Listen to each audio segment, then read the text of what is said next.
Bilo je kar pestro, moramo reči, od težkih do veselih trenutkov. Odprli smo kavarno 10 let nazaj, na kar smo skozi leta vse to nadgrajevali. Zdaj smo odprli tudi prenočišča, potem smo naredili slaščičarsko delavnico, kjer izdelujemo zdaj unikatne torte, piškote, ukvarjamo se tudi s cateringi, tako da v 10 letih smo ponudbo kar povečali.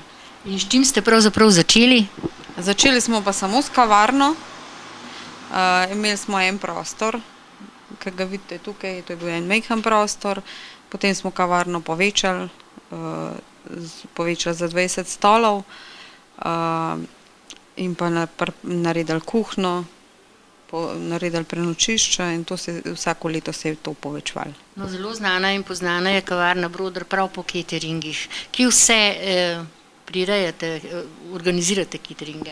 Ja, cateringe organiziramo v bistvu za poroke, kakšna slavja, slavnostne akademije, delali smo tudi 70 let bolnišnice Jesenice in pa v takih velikih dogodkih. Torej, dober glas seže v 9. vas in vi ste začeli tudi izven Tržiča? Tako je. Tako da smo zdaj tudi izven Tržiča, bili smo tudi na Škofjeloškem gradu, na Jesenicah in pa večina tukaj po Gorenjski. No, v vaši kuhinji nastajajo čudoviti modeli različnih tort. Res je, torte oblikujemo po željah naročnikov, po njihovih temah, s kom se ukvarjajo, v bistvu vsaka torta ima svojo zgodbo v ozadju. Tako da naročnik si lahko izmisli in dobi pol tisto, kar hoče.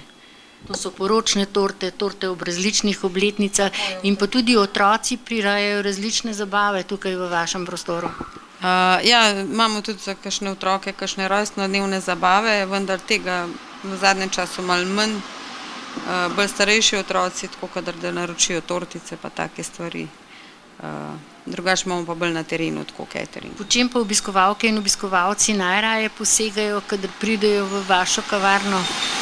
Ja, najraje po torticah pa po sladoledu. Poznani pa ste tudi po zelo dobrem štrudlu. Tako je, jabolčni štrudel, pa vse te, pa jabolčno pito s sirom in te stvari delamo še vedno po starih receptih in po domačih surovinah, tako da veliko tega res prodamo, štrudlov in tega.